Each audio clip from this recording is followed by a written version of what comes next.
Hello, everybody. Sunday Adelaja here. Hello, hello, hello. Please go and invite your friends and family today. Today is going to be a unique, a special day because we are going to have a presidential aspirant, but not just a normal, usual presidential aspirant like we've had before. This aspirant, I know him. I've had to do a few things with him, and some of you might know him, or you might remember his voice or his name. He's European. He's living in Europe like us, and he's been living in Europe for most of his life. And he's a pastor as well. He's a clergyman in Europe, and he's very, very active on social network. He's leading prayers and, very, very dedicated minister of the gospel. So what touched him to go and leave the pulpit for the post of the president of Nigeria? That's what we'll have to find out today. His name is Desmond Osazuwa Amasihohu. So, hello, man of God. Hello. Hello. Today, Zvuk. My pleasure. Really glad to be here today. I've been looking forward to this day. Thank you for the opportunity. Yes, and it's very interesting because we have a lot of people from the diaspora that are right now, going back to Nigeria to contest for the presidency. What makes you to want to go back to Nigeria to become the president of Nigeria? Yes, because I am a fan. Let's start by saying that I'm a fan of Nigeria, in the sense that I want Nigeria to do well.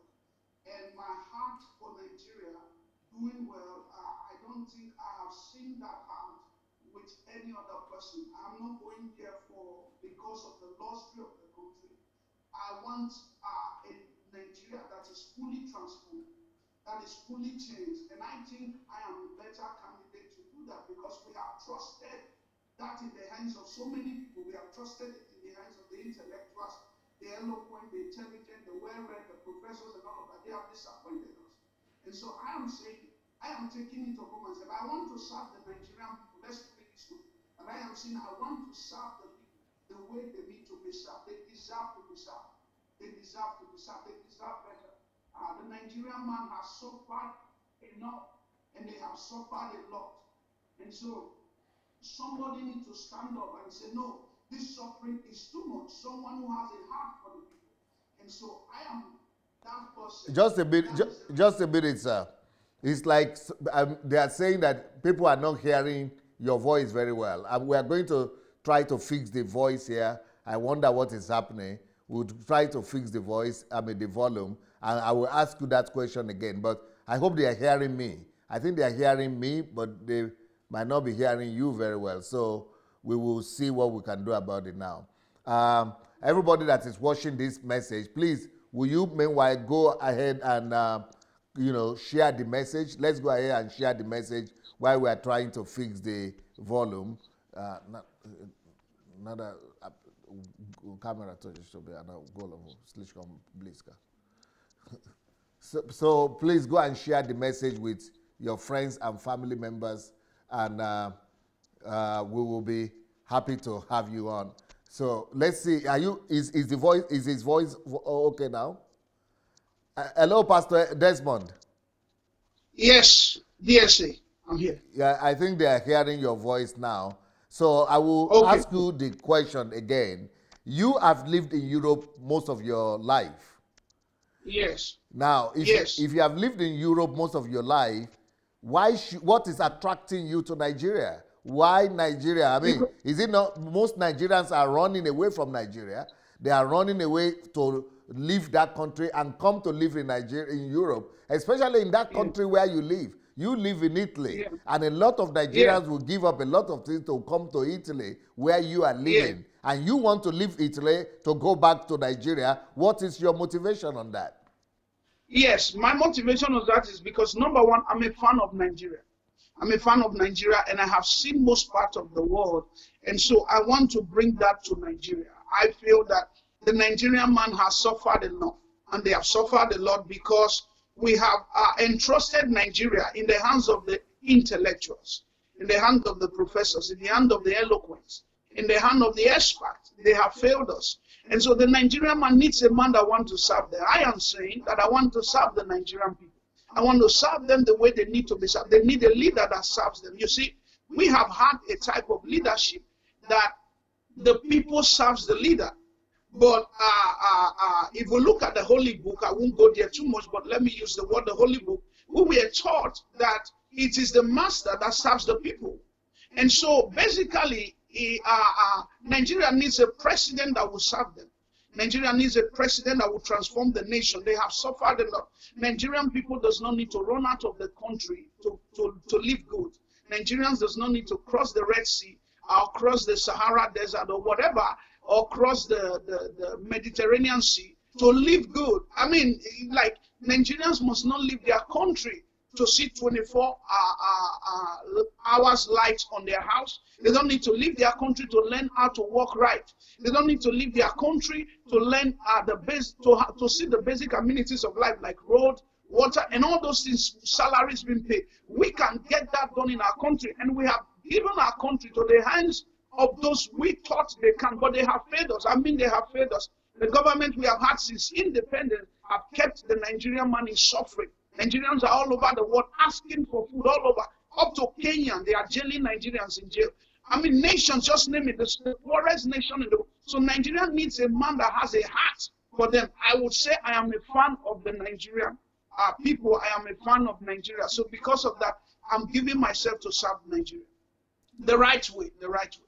Can you tell us about yourself? Why do you think you are the one who is qualified? What are your qualifications that makes you to want to run for the position of the president?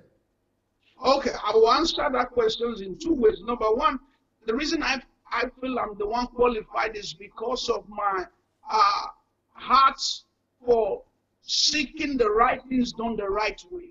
I believe that I am not looking for food. I must be very honest with you, dear. Say, God has blessed me to a certain extent. I am not hungry.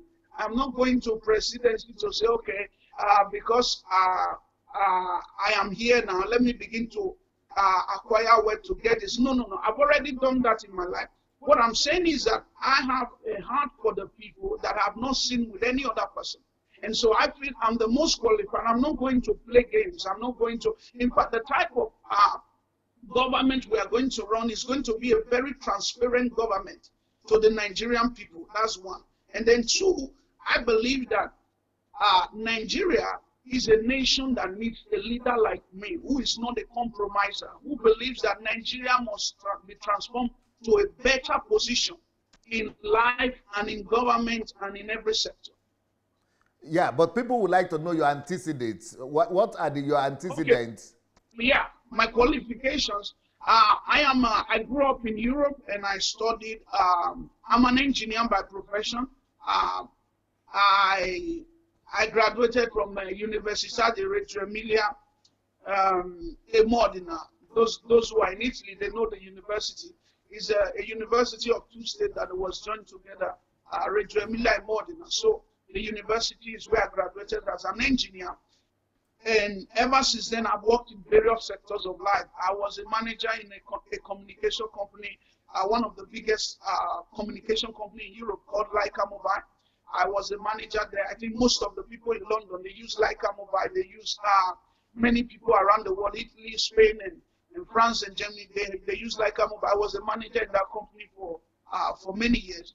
And also, I have also worked in the production company of metal mechanic, because I'm a mechanical engineer. I worked in the sector where I also graduated. And so I did a lot of productions on mechanical expertise.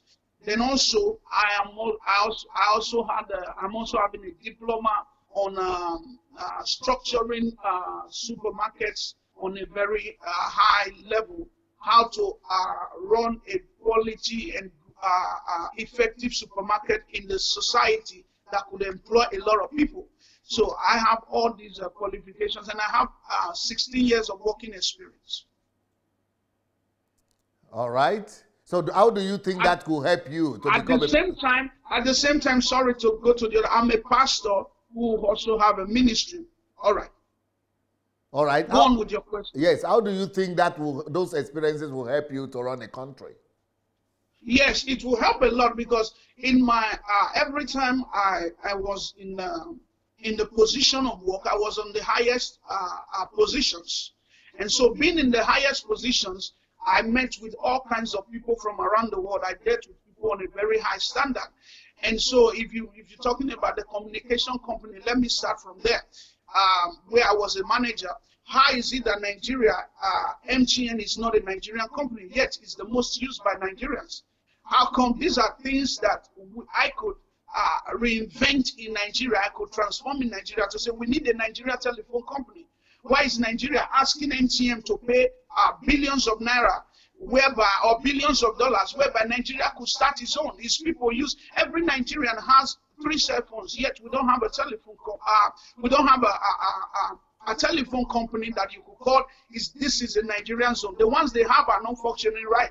It's kind of political. That's one. Then two, in the other sector in which I worked, in the mechanical sector, I could reinvent the Nigerian mechanical system. You see, our GDP is very low. The GDP of Nigeria is very low. So I was looking at the GDP of Italy the other day, and it was more than the one of Canada. Why? Because the Italians produce their own production. They don't have natural resources, but their own production. The mechanical system of Nigeria can be transformed if somebody that knows how to do it. You see, when we mention mechanic in Nigeria, they say, oh, that is not a job. No, it is. It's one of the biggest areas where the Italian economy has grown billions. It is said, statistics says that the Italian economy makes from mechanical sector every year, what is it called, 60 billion to 70 billion euro per year from production of mechanical facilities. So what I'm saying is this: if I get to Nigeria as the president, I can transform the entire state, at least have a major company that employs people in the mechanical sector where they could be doing cars, they could be doing electronics, they could be doing all kinds of things. We will reinvent Nigeria to a nation that will be a competitive nation around the world. Oh, beautiful. Have you listened to some other political aspirants, presidential aspirants, both the old generation and the new generation?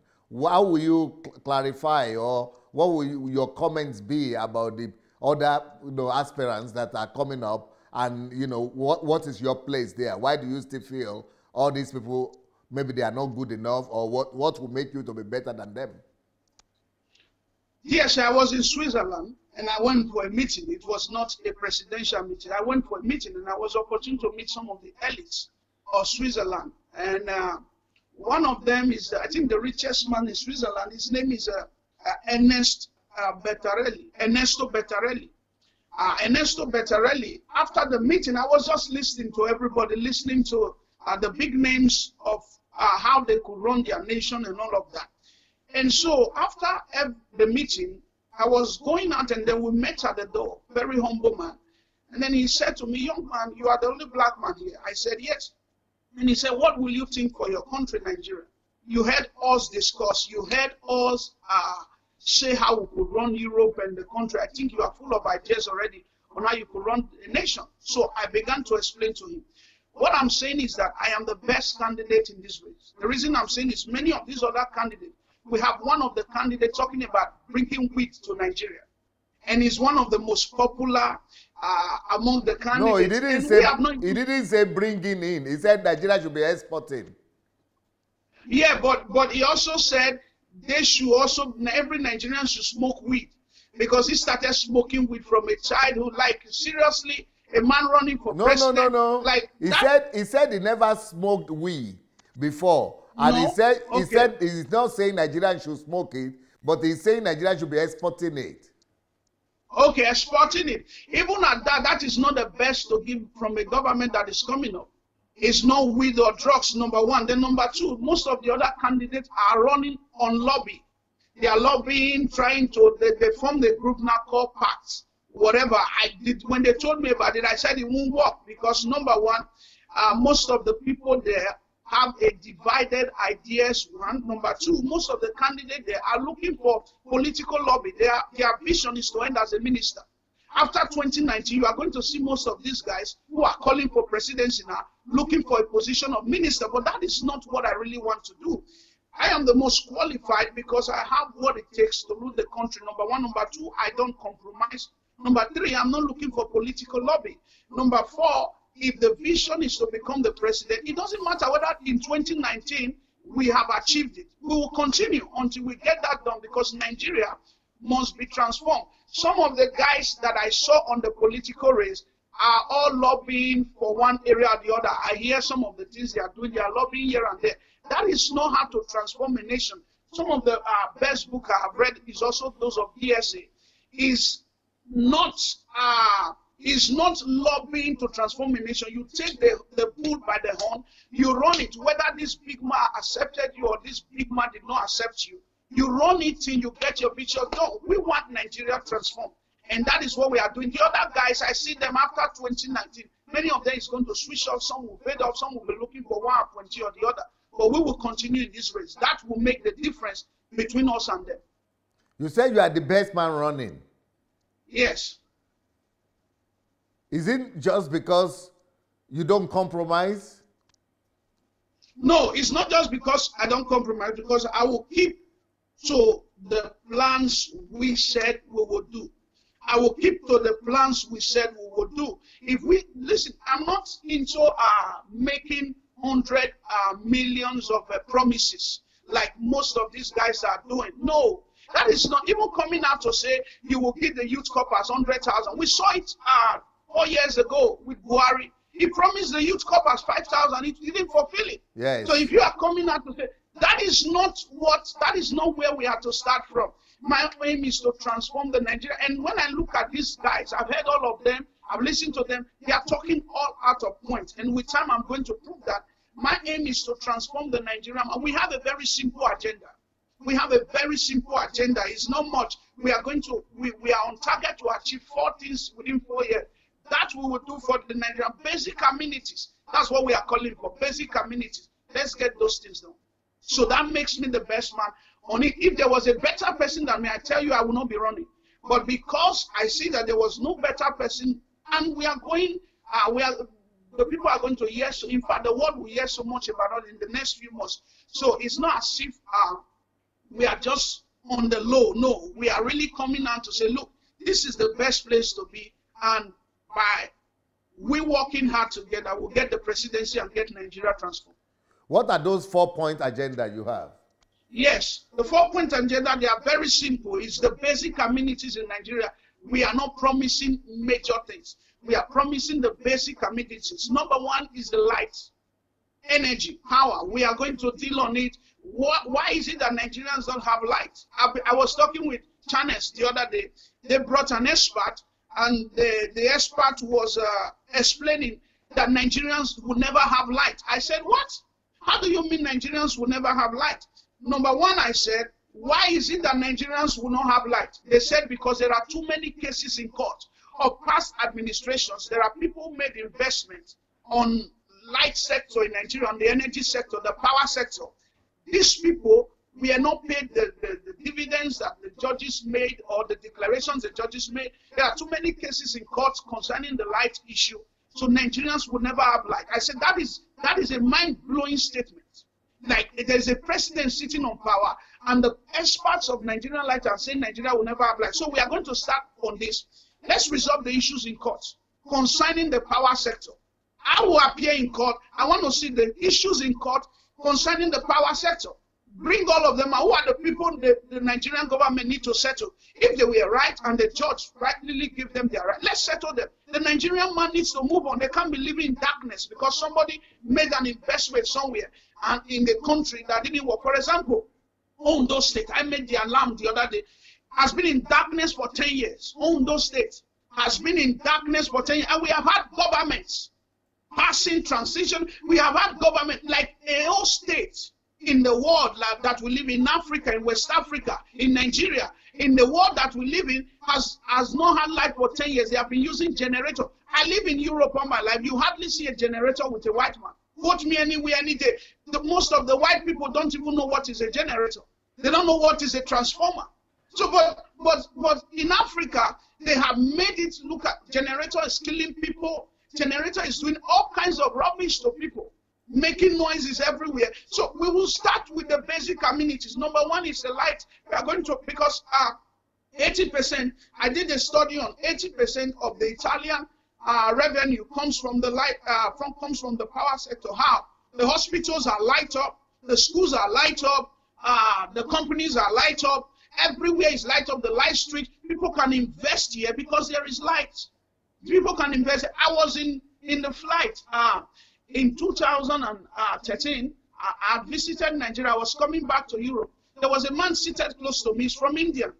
And so this man was taking the family out of Nigeria. So I was asking him, why are you, like, there were so much, him, the wife, the children.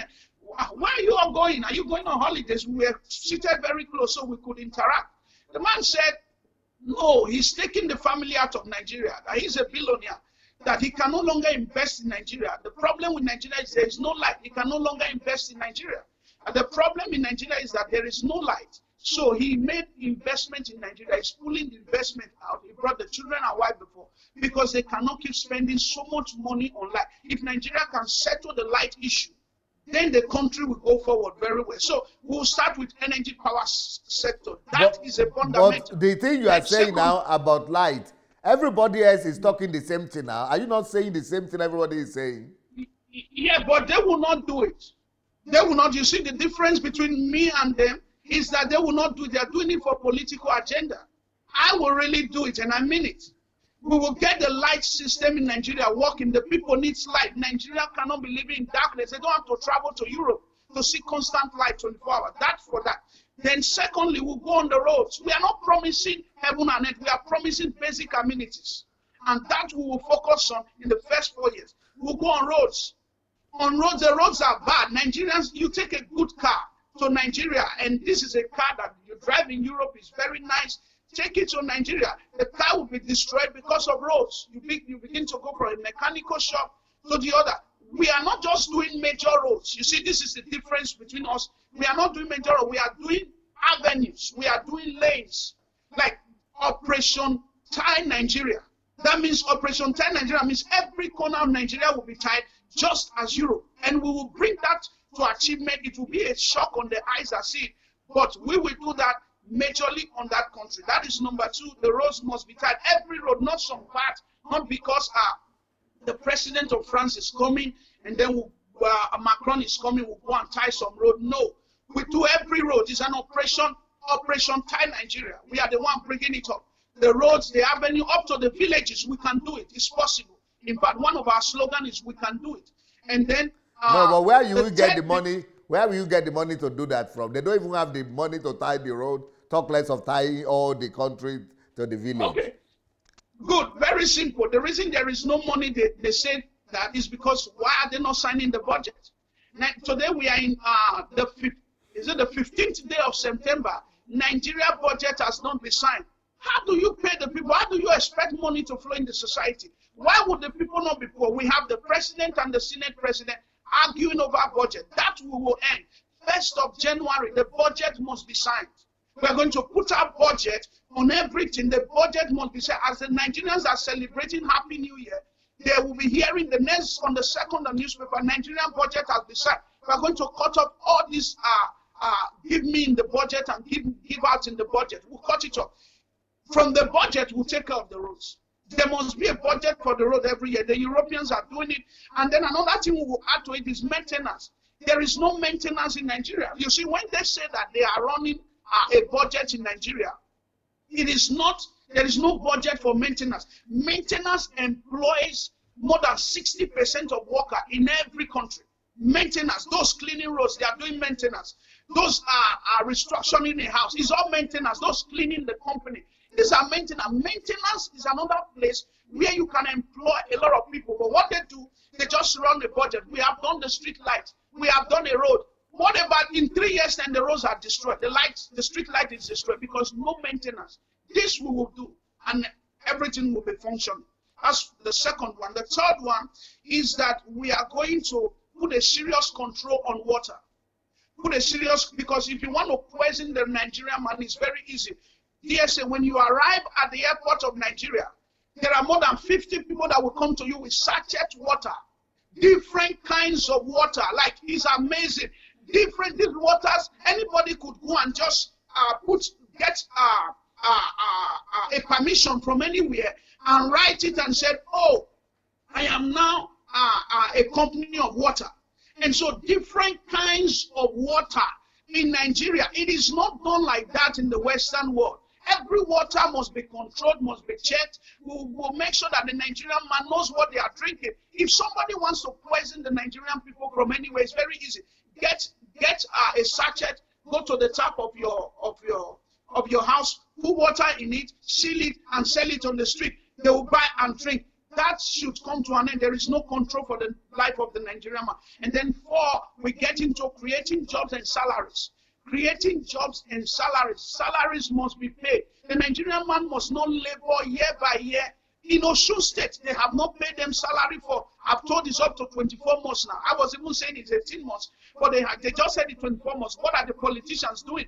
They are busy campaigning and bringing in someone for them to elect. The politicians are going there, giving 10,000 naira to the people and saying, this is how we bring you out of poverty. You have not paid them for more than a year. And you are coming to share 10,000 naira. In Osun State, the people are in abject poverty. Like, anybody can go to Osun State now and hijack the state. Why? Because the workers have not been paid salary. Nothing has been done for the people. The people are in abject poverty. Buying of vote, ringing of election will be massive in Osun State. Why? Because the people are hungry. So basically, this we will tackle. The Nigerian man must not be hungry as that. This basic amenities is what we are looking for. You know, it's not true that Osun State, they have not paid them for 24 months. Okay, go on. It's just 4 months. And now they have paid 2. Remaining 2 now. The 2 remaining, they have started paying before the election. They have started paying now because every one of us have been complaining. A lot of us have been complaining about the Osun State issue. Okay. So maybe they have heard our complaint and they have taken it. So there are 4 things. Yeah. That is electricity. Yeah. Road. Majorly. 4 things. Huh? Yeah. Yeah, major 4 things. These are the major ones. The other ones will be second. Yeah, so can you recap the 4 things again? Electricity, yes. Road, control of water in Nigeria. So maybe we'll take it back to water board because there's too much borehole all over the country. And then salaries and companies are establishment. Salaries. But that is job creation you are talking about. Yes, yes. Is it going to be the government creating all the job, or is it going to be private enterprises? We'll bring in private sectors. I think among all the candidates, I have one of the some of the biggest sponsors from the Western world. So we are not just coming in. We'll bring in sponsors. I could mention his name here because I asked permission from him already. Ernesto Bettarelli is the richest man in Switzerland. He's saying, I will only come and invest in Nigeria if you become the president. Because we have dealt with Nigerian government before. The only thing they do for you people is to steal money and come and bank in Switzerland. We don't want that again. I won't do any investment in Nigeria, in Africa, unless you become, because we know you, we can speak with you. So we are bringing in private sector. There are very many. And also, the government will also have governmental companies. But we will encourage private sector, make it easy for them to create jobs, protect the Nigerian workers, and get them food on the table by paying salaries for them, by reducing corruption in such. How will you be able to help Nigeria if you said you have been living in Europe for most part of your life? Yeah. Okay. My way of helping Nigeria is honesty. Coming with a honest heart. I know the situation of the people.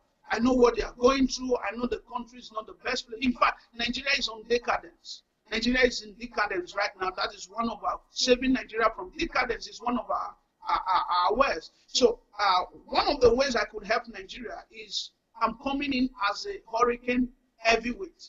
I say that with all truth because I have more than hurricane heavyweight?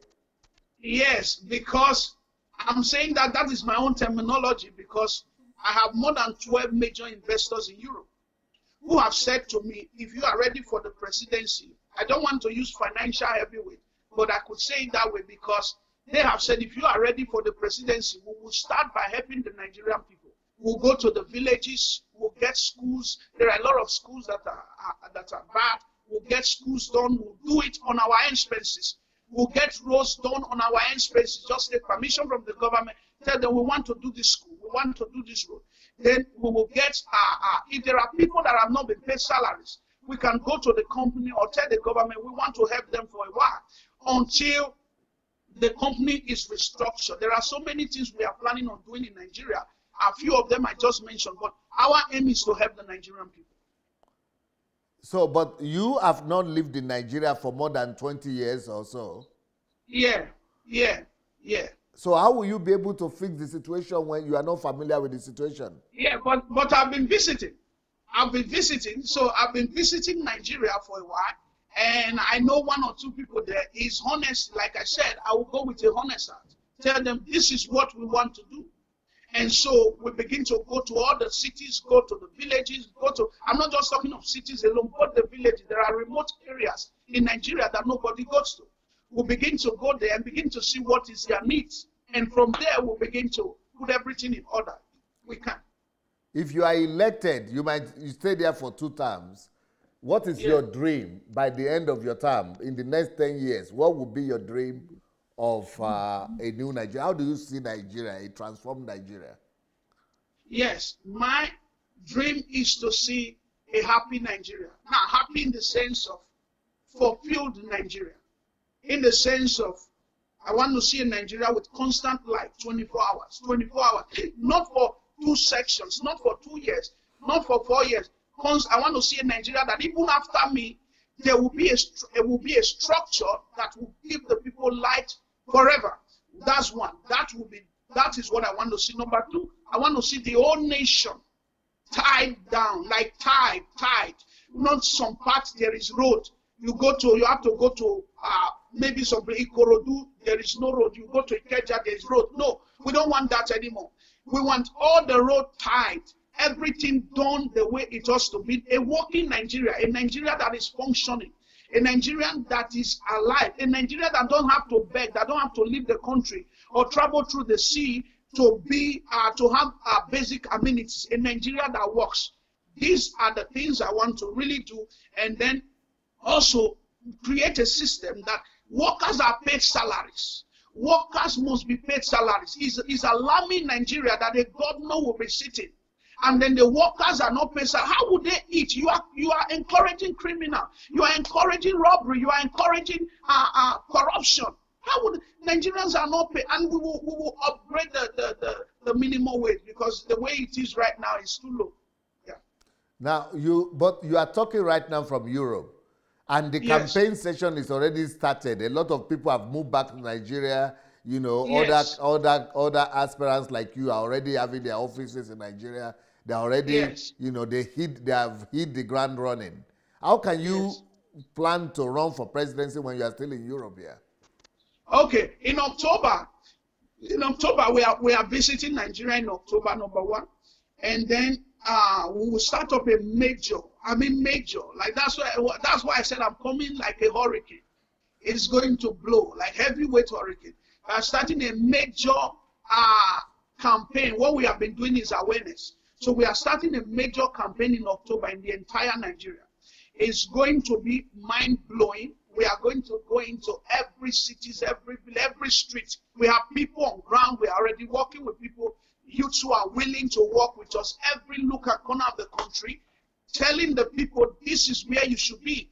And we are the one that could give solution and answer. And I guarantee you we will not disappoint them. For the first time, Nigeria will see a president that will not disappoint them. For the first, I want to end that record of, we elected a president, disappoint us. Nigerians have gone through that series for too long. For the first time, they are going to see somebody who will work as a president ought to be. They will see it. It will not be a president in the office who is always seated there 24 hours, air condition, blow me, give me tea and sugar. No, I will go to I will meet with the Nigerian people on a daily basis. We'll get things done, and the country will be a new Nigeria. For you to be able to run a country like Nigeria, you need a very formidable team. Where will you get that? Where will you get that from? Okay, we already have team down prepared in Nigeria. The team, I have teams in Europe, I have in Nigeria, but the team in Europe are more of a sponsor. The team in Nigeria are those that are coming to work. We are going to get the Nigerian people employed. You see, I said enough of this idea of using people. I don't like using people. We are going to get people employed during this campaign. It will kill, what do you call, the buying of votes. If you employ the people working for you, they will not buy, votes will not be sold. So we are going to get people employed, campaign managers. We are going to get jobs for people even during this campaign to make sure that we get, I'm working with the Nigerian people, those in the house, those in Nigeria, those available in Nigeria. And a lot of them are ready to work with us because many of the youth are doing nothing right now. You are originally from Edo State? Yes, Benin City, Edo State. Okay.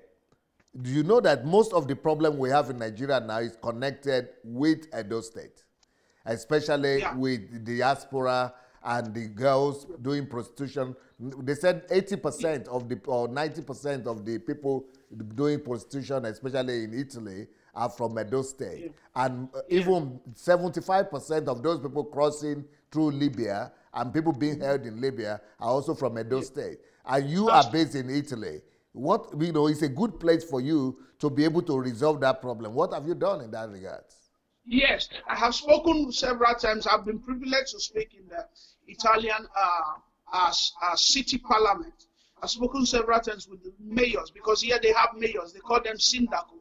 And so they have mayors in the cities. And so I have spoken with them severally on how do we change the situation? How do we transform the situation? How do we bring a change on this situation? And most of them have told me what I am doing now. It has to start from Nigeria, changing that place. It has to start from there because these people will keep coming. I have run campaigns on, I've even created jobs for many Nigerians here. Those in Italy will tell you, I've taken people away from the street. I've given the opportunities I was given in my life, I have given it to a lot of young boys and girls. And so many have said to me, we have to change it from Nigeria because they will keep living. Let's get them working in Nigeria. Let's give them a good atmosphere. Let's give them good jobs. Let's get them working. They won't look for Europe to come. Those who are already here, I do my best. I speak with various mayors. I go to they call it commune here. I do my best to talk to them, help these people. Let's take them away from the street. And by the grace of God, we can say we have taken people of numerous accounts out of the street and getting them work in Italy with their hands, not in prostitution. Now, you have a new government in Italy right now, and yes, they are very radical. Yes. And very decisive about immigrants. Some of them want to get all of you out of Italy. So that government that is there now, how do you assess them? And how do you assess the future of Africans in Italy with this new government? Yeah, by the grace of God, I am a citizen of Italy. I'm a citizen of Italy. So basically, I have spoken with this government several times. Their aim is to make sure, they told me, I have spoken with them that they should not go beyond the boundary. What is the boundary? Abusing people, sending people home unjustly. You know the reason they came, we can't pretend about that. They are already here, they have a political asylum, they have rights, the European Union covered them. So I've spoken with this government separately. What they told me is that they want to put a regularization, like they want to regularize, put a kind of a structure on it, in the sense that people can't just walk into Italy the way they like through the river, and they will not drive out the people who are already here, because majority of the people who are in Italy right now are due for citizenship. They need their votes during the election. So what they are telling me is that they just want to make sure that those who come obey the laws, those who come function within the laws of the land, and also put a restriction in Libya that everybody will not be crossing in, and then they will invest in Africa. I have been personally told, I know Matteo Salvini, he's the vice prime minister right now. So I have spoken with them one-on-one. I have met with them privately. I have advocated for the Nigerian people living in Italy privately, saying, don't go beyond the boundaries, because there is the boundaries. If you begin to send people home unjustly, we will revolt. God has put some of us in the Italian system who came from Africa, and we have the citizenship, so we can revolt and cry to the European Union and say, no, there is an injustice that is done here. So they say they won't go beyond the boundaries. What they are trying to do is to make sure that those who are around obey the laws. I say, if that is it, no problem, but don't go beyond the boundaries. No, but even that same Matteo Salvini that you are talking about, this same Matteo, sir, is he not the one that is referring to black people as slaves? So if his opinion of black people up to now is that of slaves, I mean, what is already crossed the boundary. Nobody uses that language. We also made a motion on him. He's in court right now. The Italian government has, I don't think that entered international news. We made a motion on him already. Hello? We can't hear you. Something happened. We can't hear you now. We can't hear you. Can you hear me? So what happened to your, did you touch something in your telephone? Okay, we'll find out. Maybe it's let's see what we can do about it. It's totally quiet from your side.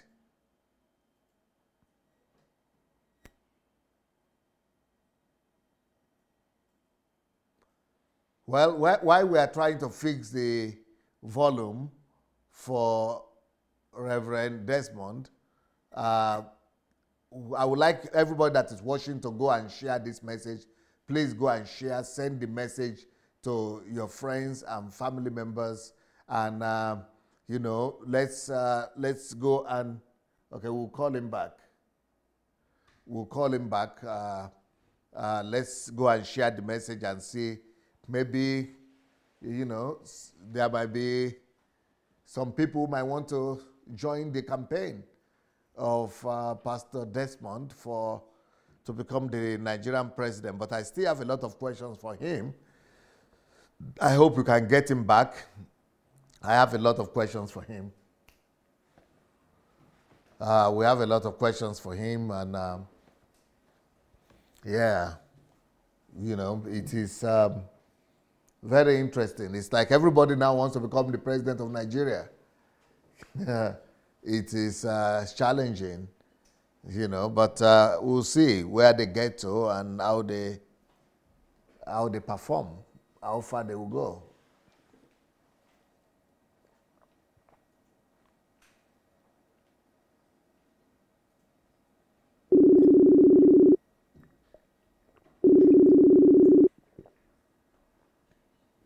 Yeah, welcome back. Okay, we got him now. Okay. Yeah, I think the volume is back. Okay, good. Yes, you are okay now. Yeah. Yes. We were talking. I was talking of. Yes, go ahead. Matteo Salvini. Yes. So I was saying, Salvini right now is in court. I don't know if the international papers are in Ukraine or in other parts of the world are published. For that statement he made, we made moves on him. He's in court right now. Even the Italian president of the republic has called him to order. There is a serious battle within the confinements of Italy right now, within the country, concerning that statement he made. He's in court right now. He's even at the point of him being dropped. Within 2 months, he might be dropped because Kayenge, the former female, the first black female minister in Italy, her name is Kayenge, from Congo. She was the first black female minister in Italy, made a move on it. I made a move on it. Many of the blacks who have touched a little bit of position here made a move on it. So the Italian Justice della Repubblica, Justicia della Repubblica, called him to order and said he must come and report because there is a child also that died on the sea. They were to rescue a mother and a child. He said they should not rescue them. They should send them back to Spain. And so those issues on the ground that he must answer to on the 6th of October. So he will be in the court to answer to those things, else he will be jailed. So we are making move on him. It's not as if we are just keeping quiet on him. Beautiful. Now, when it comes to the GDP, you are talking today about the GDP of Italy and versus the GDP of Canada. You said also about the GDP of Nigeria that is too small. What are your own plans for the economy to revamp the economy of Nigeria? Create a lot of jobs in all sectors of life. All sectors. Every sector, there must be investment on it. As all sectors, like every area we could see a production that brings in profit for the Nigerian government. We create, like Italy, for example. I refer more to Italy because I've seen the economy walked over and over, and I've seen them gone through crisis and how they came out of crisis. Okay, fine. Let's go into the sector system of Italy. Every sector is functioning and productive. Functioning and productive. Now, these people don't have natural resources. They don't have natural resources. But yet, their GDP is bigger than that of Canada. They are number 8 and Canada is number 10. And so why? Because every Italian are hardworking. Every Italian, they work. Every Italian works with their hands. If you come to Italy, you see that they are laborers. They work. And they are very proud of it. So the idea of having church everywhere and the people have become lazy. Let's not forget that Italy started, the Catholic Church is from Rome. It's from the Vatican. It's also in Italy. The people are hardworking. So the idea of every church in every corner is a church or a mosque in Nigeria. The people are so lazy, you keep them from morning to night. That we will restructure. If every sector of Nigeria is working, our GDP will rise up. It will rise up because a nation like Italy that have no natural resources, yet their GDP is very high, higher than that of Nigeria that have a resource. Something is wrong somewhere. We must correct that. We must correct that. We must get every sector working. That's how you grow a GDP. Yeah. Okay, since you are living in Italy, you also concede to the fact that apart from manufacturing, which is one of their big sector, another big sector in Italy is tourism. It's one of the highest country in the world for tourism, and they have made a lot of money from tourism. How do you intend to use that experience to help Nigeria also, maximize the potential for tourism? Good. We'll get back to the history of every state. That has not been done by any government. Every state in Nigeria has a great history. We'll get back to that, and then we'll begin to see how we will create tourism around the history of the state. Some states have mountains, some states have good rivers, some states have artwork that are designed, some states have tourist attractions. These things we will invest in it, because you can't live in Europe all your life and not love tourist attractions. I have been in Europe all my life, and I see that people come from all over the world. Italy made from the holidays of people visiting in just August. The money that Italy made from holidays was 1 trillion. 1 trillion, just people visiting tourism. So we'll get those done. All states. Tourism. What about we were talking about people, you are talking also about Nigerian youth, having to travel to another country, to Europe, through the sea and through the Mediterranean and all that, to get to see electricity and things work. So, and Nigeria is right now 70% or so, or is it 70? Yeah, about 70% of the people in Nigeria now are between the age of, 16, is it 14 or 16 to 45? Young people. Yeah, so young people. What do we want to do with these young people? How do you plan to, to find these young people to maximize their potential and their resources? There is no, how do you plan to resolve the problem of all this young teeming population? Okay, young people love activities. The reason they go to club in the night, the reason they go to church, the reason they go to gatherings is because the young man wants to use his muscles. The young man wants to use his strength. You can't keep a young man. Yes, you are a father of many children. I'll use that as an example. You are a father of children. That after a while, your children want to begin to do one or two things. I think I'm right on that. That is how every youth is in the world. They want to use their muscles. They want to be active. We get the youth to be active. We can create. Okay, fine. Good question. I love this question you brought. There is what they call the apprentice. In Europe, is very strong. They are apprenticed. What do they do with that? Those between the age of 14, 15, 16 that want to start working. Everybody, I'm an advocate of this very word that says education is great, I love education. I'm educated. Everybody will not graduate from school. Everybody will not go to school. If you can read and write and you want to learn a job, we will go for you. We will do that. If you can read and write, you want to learn a job, that will also be accepted in our government. It's the reason why there is so much crime. Because these youths go to school, they don't do anything, there is no activity, they join occultism, they join this, they join that. So I will get the youth active, get them active in every area. You want to work or you want to go to school, it's going to be an open question in Nigeria. There are so many youth that just want to work and they will be great. They will become the Mark Zuckerberg. Mark Zuckerberg said he's not so much of a literate. They will become the Mark Zuckerberg. They will become the Bill Gates. These people worked with their hands. Bill Gates said he's not a graduate. And so we have all this in, what is it called? Floyd Money Mayweather, the highest paid postman in the world. He can't read and write. You see, this we can encourage in Nigeria. Education is good, fantastic. If you want to go to school, go. But we will not keep people only in school. We will create avenues for them to get active with their hands, with their talents, and then they will also become great people in life. All right. Now, you are a clergyman and a Christian clergyman. Yes. And you know that Nigeria is about 50-50 Christian and Muslim. How do you plan to defend the interests of Muslims as well as the Christians and bring about religious harmony in the country? Good question, yes. You see, the issue of religion in Nigeria, this is how we go about it. In the presidency, you don't advocate your religion, you advocate the Nigerian people. You advocate the Nigerian people, you don't advocate religion. We are one people before any religion. We are one people. And so your religion has nothing to do with who you are. We are not going to be so much concerned about religion. That means to say, we are not coming to condemn their religion or my religion. What we are going to do is to meet with the Nigerian people as a person and begin to transform the Nigerian man as a person. Now, if there are religions that bring in what do you call the Boko Haram, and there are religions that bring in that shakes the security of the country, we will tackle that very name on that. Boko Haram. We are not attacking the religion, but we will attack whatever is it that they have raised. Whether it's a terrorist group, we will stop it, we'll build you security around the country. Your religion you can keep. We are not coming to destroy your religion or to tear down your religion. What we are saying is that Nigeria must be transformed. Even to the Muslim, they need a better life. Let's go beyond religion.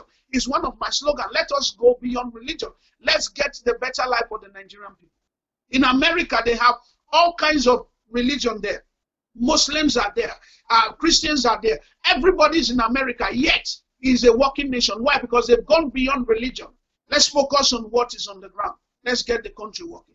You mentioned Boko Haram. That's a big problem in Nigeria right now. You have the problem of Boko Haram. You have the problem of headsmen. How do you plan to resolve the problem of headsmen and Boko Haram like that, for example? Yes, the problem here is that there is misplaced priorities. Misplaced priorities. Why? Because what are we doing with SARS? Chasing Yahoo boys, which they are not even sure of. Like, you have to prove it that the boy is really a Yahoo. Fine, I'm not in agreement with whatever that. When they could have been fighting, protecting the northern side of Nigeria, that the Boko Haram are cheering the misplaced priorities. We are going to encourage the military force. We will encourage the police force. Young people can join them. Now, nobody wants to be a policeman in Nigeria. We have very little of them now. Nobody wants to be a soldier in Nigeria because they are not encouraged. We are going to encourage them with amenities whatsoever they need. We are going to encourage them to make sure that they bring these insurgencies to an end. And so that is actually what I have been planning and I've been talking about. The military must be equipped. The Nigerian police force must be equipped. SARS will go. I am personally going to remove SARS. I'm announcing it here. Stop disturbing the Nigerian people. Stop beating them on the street. I saw one in Benin City. I was on chairs. I was in the car. They dragged this boy. I don't know the boy from Adam. They dragged him out of the car because they suspected he was whatever. And before they could even take him to the police, to the police station, they broke his nose. Seriously, brutalization on broad daylight. Just because you suspect take him to the station, send him to court. The Nigerian people must live where a better Nigeria.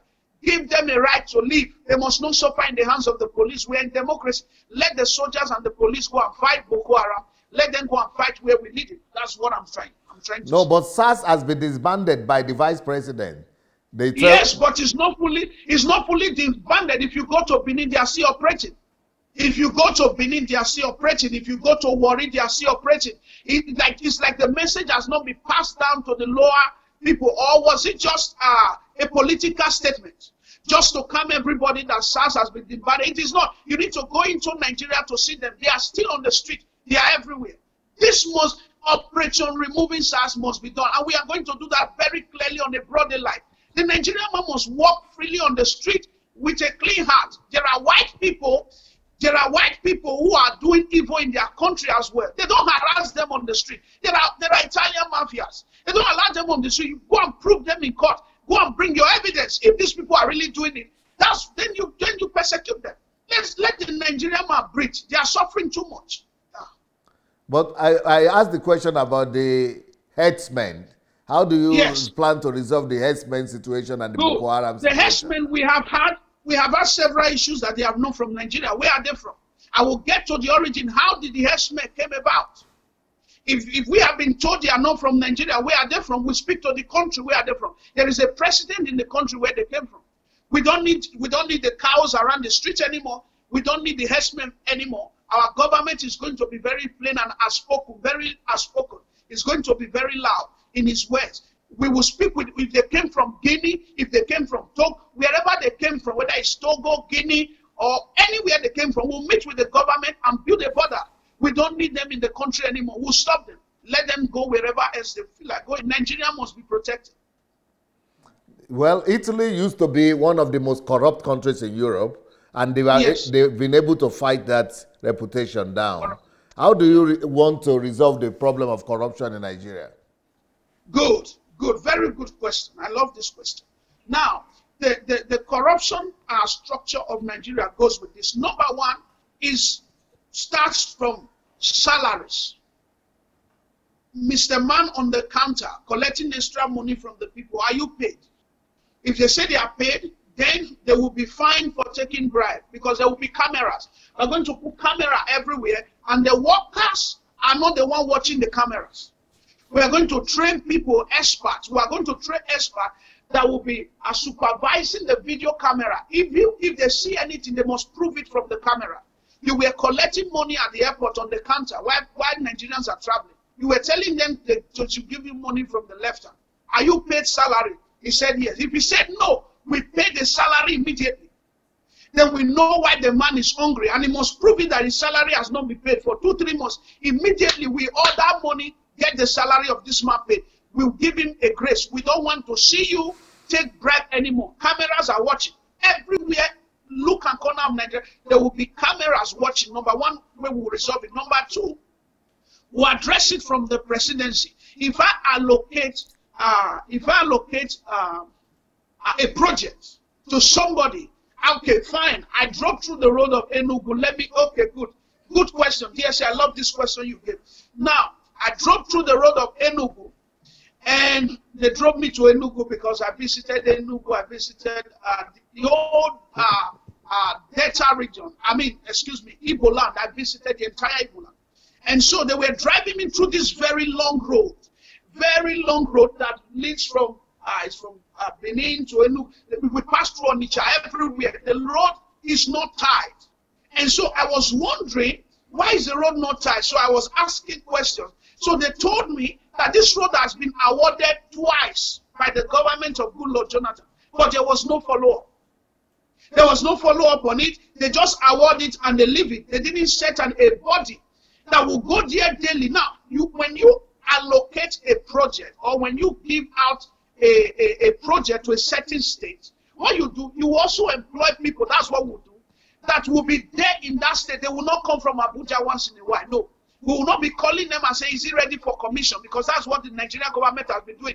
Give out a project and be waiting for commission so that you will show it to the whole world that you gave out a project. No, that's not what we'll do. We will set up a body. It's part of the budget of that project that will go there every day to supervise. And they will be reporting back to the presidency. This road is not done. the people are not working, then we will know where the budget went from. All this will tackle corruption in an excellent way without harassing the Nigerian man. Wow. What do you think about the medical services in Nigeria? A lot of people are traveling from Nigeria to India and other places, taking all the limited resources that we have in Nigeria, even to other countries. Yes. Nigeria has some of the best doctors in the world. But these doctors are not in Nigeria. They left Nigeria to go and work outside Nigeria. They have some of the best nurses. They don't live in Nigeria because of the situation of the hospital. They left Nigeria and they are working outside. There are Nigerian people around the world who are nurses. I've seen them. Now, let's come to the hospital. The hospitals in Nigeria are very bad. There is no need we burning it. There is no need we sugarcoating it, you know, trying to sugarcoat it and trying to make it beautiful. No, the hospitals in Nigeria are bad. Let's get equipment. There was one that happened in Edo State. The then governor took the president, the actual president of Nigeria now, went to inaugurate a central hospital that is not functioning. And then they lied to the whole world that, oh, we spend this, we spend that. That we will not do. There must be proper supervising. Every project that we put out, the hospital must be transformed. Transformation is our word. We will transform every hospital. You don't need to go to India. It's so shameful. Yes, you don't need to go to India or even go to Romania. Go to some poor country. Okay, go to even Ghana to get a good hospital. It's so poor. We will transform that, get the Nigeria hospital working again. If we have to rebuild it, we'll rebuild it. The state I live here in Italy has the fourth most equipped hospital in Europe. It's called Santa Maria. You can Google it, it's there. The fourth most equipped hospital in Europe. How did they do it? They got good equipment and they encourage the people that they have good hospital. The idea of, now, I'm a clergyman. I believe in the healings of God. But the idea of somebody is sick, he must go and meet a pastor to pray for everything because the hospitals are bad and will reduce the cost of the hospital. In fact, let me announce it here that we have strategized a scheme where we are going to give free medical care to every Nigerian. We will stop this until you pay, you will not be treated. Nigerians have suffered enough.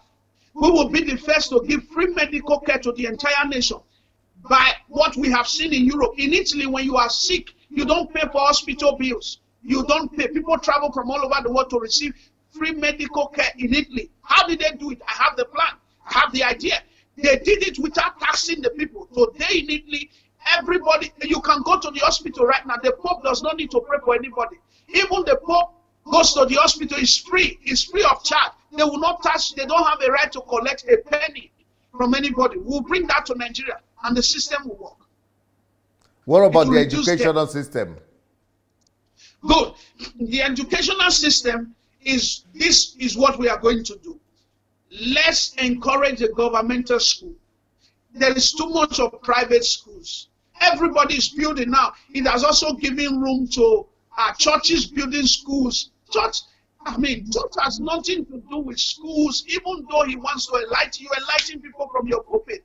Churches are now building schools, taxing the people. Anybody can wake up in Nigeria and build a school and put a big, what does he call? He will put a big price on the school that even the members cannot afford.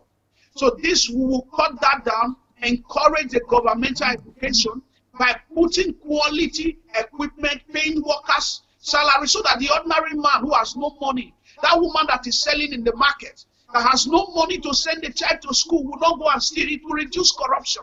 We will encourage the governmental school. It could even be free and fair. And then let the Nigerian man benefit something. There are things the Italians are benefiting their country for being an Italian. The Nigerian man benefits nothing for being a Nigerian.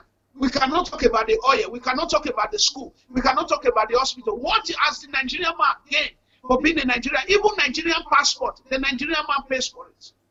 That is alarming. Passport? Yeah. But in Italy also you pay for passport. They pay for passport. I visited the Nigerian embassy recently and I saw them collecting huge amount of money from people. It's alarming. No, but in every country, you have to pay for your passport. No. The price they collect in Italy from these young people, somebody that came from sea. I'm saying it now. Let the Nigerian government here is allowed. They need to change the ambassador of Nigeria in Italy. Somebody comes from the sea, has no job in Italy. The Italian government is taking care of the person. And you ask the person, the Italian government requests for the person's country passport. And you're asking the person to pay 500 euros for a passport before you issue it out. What has he gained? He comes through the sea, he's beaten by the problems of life already. His country could not offer. And he has to look for everything to get 400 or 500 euros to do a passport that belongs to his country. Are you sure it's 500 euro? Yes, go there and ask. I think it's 25 euro. No, it's not 25 euro. That is what they said. But the amount is 4,500. That's what they collect from them. And they will not deal with the Nigerians direct. They will not deal with them direct. They will put agencies all over there. Go to the embassy in Rome and see. Because I got my own for 25 euro here. Pardon? I got my own for 25 euro here in the embassy. Fine, I don't know who is in the embassy of Kiev in Ukraine. I don't know who is there. Maybe the person is a bit honest, like I'm trying to be. Or is it 100? Maybe $100 or so, not more. Yeah, but if you come to Rome, the embassy, Nigerian embassy in Rome, in fact, go there now. You would. It's alarming. It's alarming. The people go through hell. Some people will leave their work for 3 days. For 4 days. In fact, they won't even give them the passport immediately. They will wait for months. So we apply online. I mean, it's humiliating. The Nigerian man has been humiliated. Like I said, I am a fan of Nigeria. And I believe that Nigeria can be transformed. And this is what we will apply in our government. We would be having direct contact with the ambassadors of all the countries. We won't do a monarchy government. The ambassador, how are you dealing with our people there in that country? We want to know, give us report monthly. And once in a while, we will send somebody who will discuss himself. It will be like the ordinary person and come and act as if he's doing passport there. And things will be video. They will send it to the presidency. We care about the Nigeria outside Nigeria also, not just those only in Nigeria. We want to, the only thing you can give to a Nigeria outside Nigeria is the embassy should treat them well. Function, not treating them, humiliating them. It's alarming. What about the structure on the ground? How do you plan to defeat the monsters? I mean, the heavyweight. You say you are the heavyweight, hurricane or heavyweight, but you have already hurricane heavyweight on the ground, like PDP, APC. Okay, yeah. Now, how do we plan to defeat them? Bring out what they promised they have not done. It's very simple. We explain it to the Nigerian man again. These people promise $1 for 1 naira. 1 naira for $1. It's true. The evidence are there. You can't do $1 for 1 naira. I don't know who gave them the idea. Now, they failed on that part. We explained it to Nigeria why they failed. I knew why they failed. There's a way they could also do it if they really want to. Okay. We'll go into economics on that. Number two, every of the activities in different states. You see, Nigeria as a nation is states that makes Nigeria. There's no one nation somewhere that is Nigeria. It's the states. Every of their dubious activities they have done on each of the states, we'll bring it out to the Nigerian man. Compare, do you want honest government or do you want the same government? Do you want repetition or you want the new? If you want repetition, then you go with the old. They will repeat what they have done before. But if you want the new, you come to us. We are transforming this country. Because I say this without truth. There is nobody that has Nigeria in their heart as much as I do. Because I'm the best candidate. I keep saying it. Why? Because all of them have been given political powers before. In one area or the other, they failed. They started running after their belly. They started running after money. We will change that. We will bring up a record that have never been beaten. That Nigeria can be a good country. Nigeria can be corruption-free. Nigeria can be a working country. Let Nigeria work again. Nigeria will work again. Hospitals, schools, jobs. We will do all these things, and then we'll put Nigeria on the global map. What party? Do you have any party that you are even running on? Under what party are you running? Yeah, it's called Solution for Nigeria and Africa. It's called SNAP. We are just starting in, is better in Europe. It was better in Europe, so we'll go to Nigeria to launch it proper. Solution for Nigeria and Africa movement. Solution for Nigeria and Africa movement. Yes, it's called SNAP. Is that SNAP? Does that spell SNAP? SNAP, yeah, SNAP. So Solution for Nigeria. Solution no, for SNAM. Solution for Nigeria and Africa movement. Okay. So if he's not yet registered, it means you cannot run, no? No, we have done, there is a way it is done. We have done an international cover on it already. And so INEC has already reserved a part for us long ago. Let's say it was partly registered long ago. But when we get down, even though the registration is being done already, everything is done. When we get down, we will just put it out for the people to see. It has been partly registered already. It is coming from the Westerners, people like Ernesto Bettarelli. They are the one behind the party, the Switzerland mogul, the Switzerland financial. They are the ones behind the party, and some big names in the US that have been told not to mention. Okay, so but if nobody knows the party in Nigeria, you know it's through party people get elected. If nobody knows the party, who they work for? Yeah, we will get that done. We will get that done by October. People will get to know it's going to be massive publicity. You will hear so much of it from October. Very massive, very massive. We have built strategies on how it will flow. Now, I am not saying that one or two parties might not want to come on coalition with us to say, okay, we love what you people are doing. You people swept us up at the last minute. We thought these are other parties, but you people have come up with something you want to join you people. They are welcome. But we are the solution for Nigeria, and that is the truth. And we will be on the ballot paper on the election day. All right. And now, how do you plan to fix the problem with the Senate, where they are collecting, unimaginable amount of money, and even governors as salaries? Yeah. Yes. Good. This is good. Now, a senator expenses must be spelled out. This is what they do in the Western world. What is the expenses of every senator? Give us your expenses for the month. Go to your house, fine. You have a family. We are not doubting that. Give us your monthly expenses. Based on that, we issue your salary. There is no special salary for senators. It won't happen again. We will change that, and we will have senators. We will change that. Give us your monthly expenses, and together we'll add something on top for you. This excessive carrying of money has not helped. It has destroyed the finances. It has reduced money in the country. One senator storing money abroad. All these senators are storing money abroad. Money abroad, money abroad. And this is why Switzerland as a country is very interested in Nigeria. They are sending me out there to say, get this country transformed for us. Because all these senators, what they do is they dump money in Switzerland. Ministers dump money in Switzerland. The presidents, they dump money in Switzerland. So what we are going to do, give us your expenses for the month. Governor, what is your expenses for the month? As a governor, tell us, in fact, give us your luxury. We want to put you on a salary that covers everything, and you won't get more than that. We need money to repair the country. We don't have money to waste. That will work, and it will be voted in the Senate House and in the House of Assembly. Wow. How can people get in touch with you or join your movement? Okay, if you have to join my movement, the phone number is there on the screen. I don't know if they will show it out. Yeah, and also contacts are there. Yeah, and on my Facebook page, write me, because we even need people to join us, because we are building now very strongly. By October, we are launching out fully in Africa and in Nigeria. So if you want to join now, this is the time to write me. This is the time to get on the phone and say, I want something that will make Nigeria work. Not promises.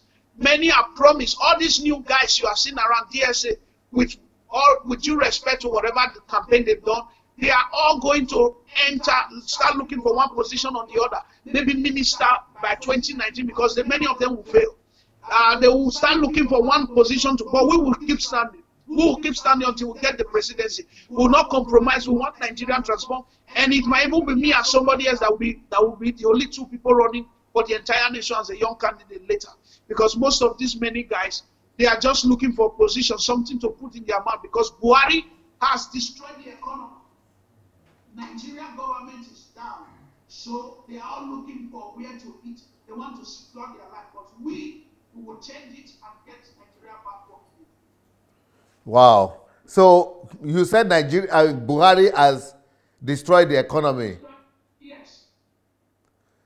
So do you think, do you see any good thing that Buhari has done? Can you mention 3 things that Buhari has done, you know, since he's been in government, or there is nothing he has done good? No. Okay, one thing I will mention. That once in a while he will leave the power for Osinbajo to make decisions that benefits the country. Because he will not do it himself. There is nothing he has really done, like we could tag on him. Once in a while, okay, fine. The 2 sector, he invested so much in agriculture. That I won't take away from him. He invested so much in agriculture. The man is pushing for agriculture. But he's pushing it the wrong way. He's not investing so much on it. He's pushing for agriculture. But he's pushing on it the wrong way because he got a wrong Minister of Finance. You see, when you have somebody who doesn't know the job, he got Kemi, and Kemi has no certificate. Kemi, I said it from the first day I saw Kemi. I said, this woman is a fraud. And a lot of people said, no. But after a while, we saw that Kemi was a fraud. She was not qualified for the position. So once in a while, he leaves the office for Osinbajo to make a decision that he will not do. That's what he has done, right? And he has pushed for agriculture. I think the government, his party, the APC, should have shown the area he invested so much in agriculture. They are missing the part they should have shown Nigeria about him. They don't even know how to campaign for him. He invested so much in agriculture. He's giving farmers money. But nobody is talking about that. You see, that is where his government keeps failing. And he also spoiled the whole thing by bringing in Fulani herdsmen. So people are saying, even though you invested so much in agriculture, but you are destroying our lands. So we can also appreciate what you are doing. So it's as if the man has done nothing. Okay. So I am the one that can do. Okay. You said the Kemi she's a fraud. She's not qualified for the job. No. She just resigned. Because of the certificate, the WAEC certificate. She resigned recently because of the WAEC certificate. The WAEC certificate that she has is not genuine. So they put her there by recommendation. She came from Osinbajo Tinubu Circle.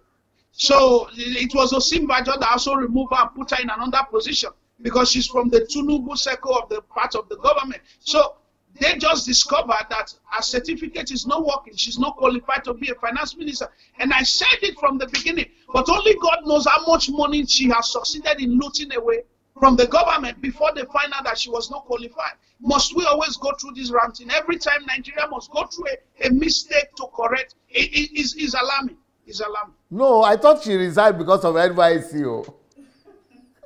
Yeah, but she has not. She has no WAEC certificate. She has no WAEC too? No, she has no WAEC certificate. I thought it was NYC they said she didn't have. No, they are trying to change the story. The truth is that her certificate is not correct. Okay. Because what I heard is that she didn't even do WAEC in Nigeria, that she studied in England. And so it was England she did her WAEC, the English WAEC one. And she did very well. And she finished a good university also there. Yeah, but what happened with the WAEC, there's a certain age you write WAEC. And so she was already 22. She missed it. So she missed it. So when she missed it, I think it is NYSC you are trying to talk about. Though. No, both the WAEC and the NYSC. It started from the WAEC. Okay. It started from the WAEC. She doesn't have Nigeria WAEC, so the UK one could not cover for her. And the NYSC as well. So what I'm saying is such people should be discovered from the beginning that they are not qualified. Why put her there to loot so much money away? As a finance minister, she was sitting on the treasury of the country for almost 3 years. After 3 years, now you are saying she wasn't qualified. That's alarm. That is corruption of Buhari's government. That is corruption itself. No, but there is no proof that she has looted. No even accusation that she has looted money. Well, I said only God knows how much she must have looted before she was found not having certificate here and there. Because most of these people, you don't know until they leave power. She needs to be investigated. I am saying she needs to be investigated. What were you doing there for 3 years if you were not qualified for the position? Let's revisit all our account papers. We will do that in our government. We will investigate her. Let's visit all the money that went through her. Only God knows what happened in that office. For 3 years, somebody who was not qualified, was seated in Nigerian finance. That is alarming to a nation. That is a blunder. That can drop down the entire government of the day. Yeah. What would you like to say to our audience, everybody watching you from all over the world, before we close the program, because our time is over now?